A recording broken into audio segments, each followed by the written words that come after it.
Hi നമസ്കാരം, എല്ലാവർക്കും AZB അക്കാഡമിയിലേക്ക് സ്വാഗതം. അപ്പൊ ഇന്ന് ഞാൻ വന്നിട്ടുള്ളത് IBSAയുടെ ഇന്റർവ്യൂ സെഷനെ കുറിച്ച് ഫൈനൽ ആയിട്ടുള്ള കുറച്ച് കാര്യങ്ങൾ ഓടിച്ച് പറഞ്ഞു തരാൻ വേണ്ടിയിട്ടാണ്. അപ്പോൾ ഓൾറെഡി നമുക്ക് ഇന്റർവ്യൂ സെഷനൊക്കെ June 1 മുതൽ സ്റ്റാർട്ട് ചെയ്തുകൊണ്ടിരിക്കുകയാണ്. അപ്പോൾ ഇന്റർവ്യൂ സെഷൻസ് ഒക്കെ നടന്നുകൊണ്ടിരിക്കുകയാണ്. ഇനി ഫൈനലി നിങ്ങളുടെ അടുത്ത് കുറച്ച് കാര്യം ഇവിടെ പറഞ്ഞു തരട്ടെ. അതായത് IBSA ഇനിയിപ്പം 2-3 അല്ലെങ്കിൽ ഈ June 30 വരെ 30-ാം തീയതി വരെ നമുക്ക് IBSAയുടെ ഇന്റർവ്യൂ എന്ത് ചെയ്യുന്നുണ്ട്, കണ്ടക്ട് ചെയ്യുന്നുണ്ട്. അപ്പോൾ അതില് നിങ്ങൾ എപ്പോഴും മനസ്സിലാക്കേണ്ട ഒരു കാര്യം എന്ന് വെച്ച് കഴിഞ്ഞാല് നമുക്ക് റിട്ടേൺ എക്സാം പാസ്സായി എന്ന് പറഞ്ഞ അല്ലെങ്കിൽ ട്രാൻസ്ലേഷൻ ജസ്റ്റ് ക്വാളിഫൈ ആയെന്ന് പറഞ്ഞ് നമുക്ക് ഫൈനൽ ജോലി കയറില്ല. IBSA ഇന്റർവ്യൂവിന് പോകുന്നവരും നിർബന്ധമായിട്ടും നിങ്ങൾ അറിഞ്ഞിരിക്കേണ്ട കുറച്ച് കാര്യങ്ങളാണ് പറയുന്നത്. അപ്പൊ മസ്റ്റായിട്ട് ഞാൻ എപ്പോഴും പറയുന്ന പോലെ തന്നെ നിങ്ങൾക്ക് നിങ്ങളുടെ ഹോൾ ടിക്കറ്റ് നിങ്ങളുടെ മെയിലിലേക്ക് വന്നിട്ടുണ്ടാകും, കോൾ ലെറ്റർ, അതുപോലെ തന്നെ ID പ്രൂഫ്, ഡോക്യുമെന്റ് വെരിഫിക്കേഷന് വേണ്ടി ചെയ്തു വെച്ചിരിക്കുന്ന ഗസറ്റഡ് സിഗ്നേച്ചറോട് കൂടിയിട്ടുള്ള പ്രൂഫ്, അതുപോലെ നിങ്ങളുടെ ഡോക്യുമെന്റ്സ്, SSQ ഫോം, ഇതെല്ലാം പ്രിന്റ് എടുത്ത് എന്ത് ചെയ്യാം, SSQ ഒക്കെ നിങ്ങളുടെ കയ്യിൽ വെക്കുക. ഇനി ഏറ്റവും കൂടുതൽ നിങ്ങൾക്ക് ടൈം പറഞ്ഞിരിക്കുന്നത് എത്ര ടൈം ആണെങ്കിലും ഇന്റർവ്യൂവിന് കുറഞ്ഞതൊരു 30 മിനിറ്റ്സ് മുമ്പെങ്കിലും നിങ്ങൾ എന്ത് ചെയ്യുക, അവിടെ എത്താനായിട്ട് ശ്രമിക്കുക. ഇനി ആ ടൈം ലാസ്റ്റ് മിനിറ്റ്സിന്റെ ആ ഒരു ഇത് വേവലാതി കംപ്ലീറ്റ്ലി ഒഴിവാക്കാൻ വേണ്ടിയിട്ടാണ് പറയുന്നത്. അതുപോലെ ഡ്രസ്സ് ഞാൻ എപ്പോഴും പറയുന്ന പോലെ തന്നെ ഫോർമൽ ഡ്രസ്സ് ധരിക്കുക, നിങ്ങൾക്ക് കംഫർട്ടബിൾ ആയിട്ടുള്ള ഡ്രസ്സ് ധരിക്കുക. അതുപോലെ മുടിയൊക്കെ നല്ല രീതിയിൽ ചീവി കെട്ടി വെക്കാനായിട്ട് നോക്കുക. അതുപോലെ ആൺകുട്ടികളാണെങ്കിൽ നല്ല രീതിയിൽ ഗ്രൂം ചെയ്തിട്ട് പോകാൻ നോക്കുക. മുടി വെട്ടി ബിയർഡൊക്കെ ഷേപ്പാക്കി നല്ല വൃത്തിക്ക് എന്ത് ചെയ്യാൻ നോക്കുക, പോകാനായിട്ട് നോക്കുക. അപ്പൊ നമുക്ക് IBSA എന്ന് പറയുന്നത് ഒരു ഇന്റലിജൻസ് ഓർഗനൈസേഷൻ ആണ്. സോ അതുകൊണ്ട് തന്നെ അവരവിടെ പരിശോധിക്കുന്ന എന്തായിരിക്കും ഇന്റർവ്യൂല്, നിങ്ങളുടെ കമ്മ്യൂണിക്കേഷൻ സ്കില്ല് അല്ലെ, അതുപോലെ തന്നെ നിങ്ങളുടെ കോൺഫിഡൻസ്, നിങ്ങളുടെ പ്രസൻസ് ഓഫ് മൈൻഡ്, അതുപോലെ നമ്മളുടെ നാഷണൽ സെക്യൂരിറ്റിയെ കുറിച്ചുള്ള നിങ്ങളുടെ അവെയർനെസ്, അതുപോലെ നമ്മുടെ ബിഹേവിയർ, നമ്മുടെ ഡിസിപ്ലിൻഡ് ആണോ, ഓണസ്റ്റി ആണോ തുടങ്ങിയ കാര്യങ്ങളൊക്കെ ആയിരിക്കും അവിടെ നോക്കുന്നത്. അപ്പോൾ മെയിൻ ആയിട്ട് നമുക്ക് അവിടെ ചോദിക്കാൻ സാധ്യതയുള്ള ചോദ്യം വെച്ചാൽ 100% ഫസ്റ്റ് നമ്മുടെ അടുത്ത് പറയാനായിട്ട് പോകുന്നത് നമ്മുടെ tell me about your self ആയിരിക്കും, നമ്മുടെ ബയോ ആയിരിക്കും. സോ അത് 100% അറിയാം. അതിൽ നിങ്ങൾ ഒരുപാട് വലിച്ചു വാരി, ഞാൻ എപ്പോഴും നമ്മളുടെ കുട്ടികളോടും പറയുന്നൊരു കാര്യമാണ്, ഇൻട്രോ വളരെ പവർഫുൾ ആയിരിക്കാം, അത് ഷോർട്ട് ആയിരിക്കാം. അപ്പൊ നമ്മളുടെ പേര്, നമ്മുടെ എഡ്യൂക്കേഷൻ, നമ്മുടെ സ്ഥലം, നിങ്ങൾ ജോലി ചെയ്തിട്ടുണ്ടെങ്കിൽ അവിടെ, ഇതെല്ലാം വളരെ ചുരുക്കി വല്ല ഭംഗിയായിട്ട് പ്രസന്റ് ചെയ്യാനായിട്ട് നോക്കുക. ഓക്കെ, ഇനി അതുപോലെ തന്നെ നമ്മൾക്ക് കൂടുതലായിട്ട് നമ്മുടെ ഡിസിപ്ലിൻ, അഡാപ്റ്റബിലിറ്റി, ഡെഡിക്കേഷൻസ്, ക്വിക്ക് ആയിട്ടുള്ള ലേണിംഗ് എബിലിറ്റി, അതൊക്കെ ഉണ്ട് എന്നുള്ളത് അവർ പരിശോധിക്കാനുള്ള ഒരു സാധ്യതയുണ്ട്. ഇനി നമുക്ക് കറണ്ട് ആയിട്ട് നിങ്ങൾ നോക്കിക്കൊണ്ട് പോകേണ്ട നമ്മുടെ പ്രധാനപ്പെട്ട ഓപ്പറേഷൻ സിന്ദൂർ, ഓപ്പറേഷൻ കാഗർ, അതുപോലെ തന്നെ India-Pakistan relations, internal security, terrorism, cyber tech security, naxalism, reason, national and international events തുടങ്ങിയ കാര്യങ്ങളൊക്കെ ജസ്റ്റ് എന്ത് ചെയ്യുക, ഒന്ന് വായിക്കുക. ഏറ്റവും കൂടുതലായിട്ട് ഞാൻ പറയുന്നത് കറണ്ട് അഫേഴ്സ് ആണ്. നിങ്ങൾക്ക് ഒരു ദിവസം രാവിലെ തന്നെ, നിങ്ങൾ ഇന്റർവ്യൂവിന് പോകുന്നതിന് മുൻപ് രാവിലത്തെ ആണെങ്കിൽ പോലും ജസ്റ്റ് മേജർ ആയിട്ടുള്ള ഹെഡ്ലൈൻസും തലേന്നത്തെ ഹെഡ്ലൈൻസും ഒക്കെ എന്ത് ചെയ്യണം, മസ്റ്റ് ആയിട്ട് നിങ്ങൾ എന്ത് ചെയ്യുക, വായിച്ചിട്ട് വേണം പോവാൻ. പിന്നെ നമുക്ക് ദർ ഇസ് എ ചാൻസ്, ചിലപ്പോൾ കിട്ടും ചിലപ്പോൾ കിട്ടില്ല, അതായത് സിറ്റുവേഷൻ ബേസ്ഡ് ആയിട്ടുള്ള ക്വസ്റ്റ്യൻസ് ചിലപ്പോൾ ചോദിക്കാനുള്ള സാധ്യതയുണ്ട്.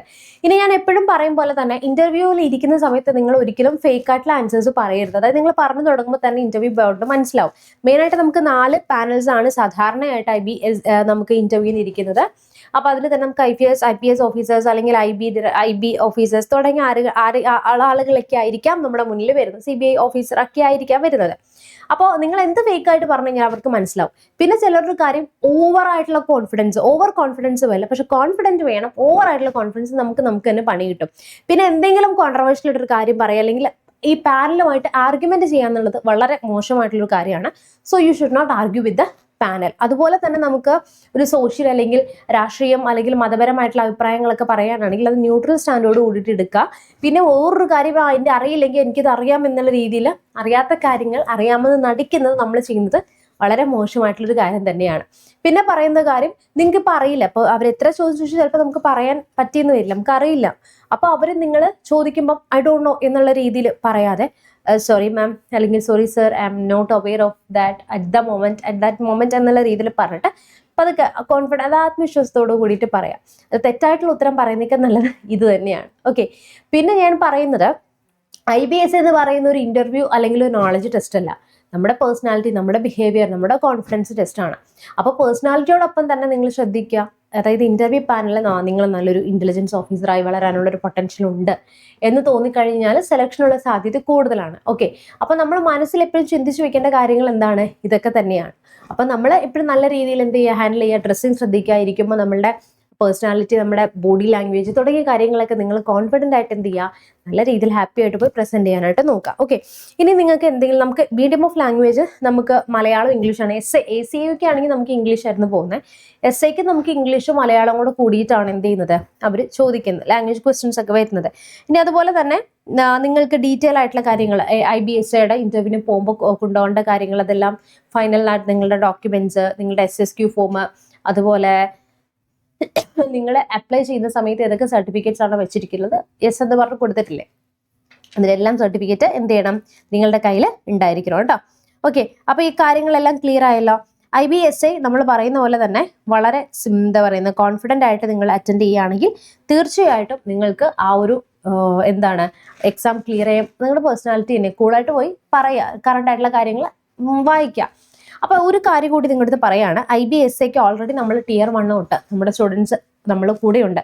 Tier 1 നല്ല രീതിയിൽ നമുക്ക് ക്ലാസ്സുകൾ കൊടുത്തു, അവർ Tier 2 കംപ്ലീറ്റ് ആയി, Tier 2 നല്ല രീതിയിൽ കൊടുത്തു, ലാസ്റ്റ് നമ്മൾ ഫൈനൽ ഇന്റർവ്യൂ കൊടുക്കുന്നുണ്ട്.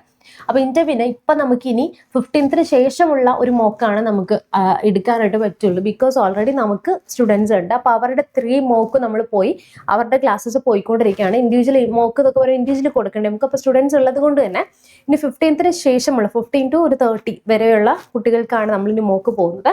അത് നമുക്കിനി 2 മോക്ക്, നമ്മൾ 3 മോക്കായിരുന്നു പോയിക്കൊണ്ടിരുന്നത്. നിങ്ങൾക്ക് 2 മോക്കും കറണ്ട് ആയിട്ടുള്ള ഫാക്ട്സും അതിൻ്റെ ക്ലാസ്സസും ഓറിയന്റേഷൻ ക്ലാസ്സസും പേഴ്സണാലിറ്റി മോട്ടിവേഷൻ തുടങ്ങിയ എല്ലാ കാര്യങ്ങളും നമ്മൾ പ്രൊവൈഡ് ചെയ്യുന്നുണ്ട്. അപ്പോൾ അതിനെക്കുറിച്ച് കൂടുതൽ അറിയാനായിട്ട് ഈ താഴെ കാണുന്ന നമ്പറിൽ നിങ്ങൾ ഒന്ന് കോൺടാക്ട് ചെയ്താൽ മതിയാകും. അപ്പോൾ ഇനി നിങ്ങൾക്ക് 2 മോക്കേ ഉണ്ടാവുള്ളൂ, ബാക്കിയെല്ലാം നമുക്ക് ഓൾറെഡി സ്റ്റുഡൻസ് ഉണ്ട്, അവരുടെ മോക്കും കാര്യങ്ങളും പ്രാക്ടീസ് ഒക്കെ പോയിക്കൊണ്ടിരിക്കുകയാണ് കേട്ടോ. അപ്പോൾ കൂടുതലായിട്ട് എന്തെങ്കിലും അറിയണമെങ്കിൽ കമന്റ് ബോക്സിൽ ഒന്ന് കമന്റ് ചെയ്യുക, ഈ താഴെ കാണുന്ന നമ്പറിൽ ഒന്ന് കോൺടാക്ട് ചെയ്താൽ മതി കേട്ടോ. അപ്പോൾ നമുക്ക് നെക്സ്റ്റ് ഒരു വീഡിയോയിൽ വീണ്ടും കാണാം. Till then bye and thank you.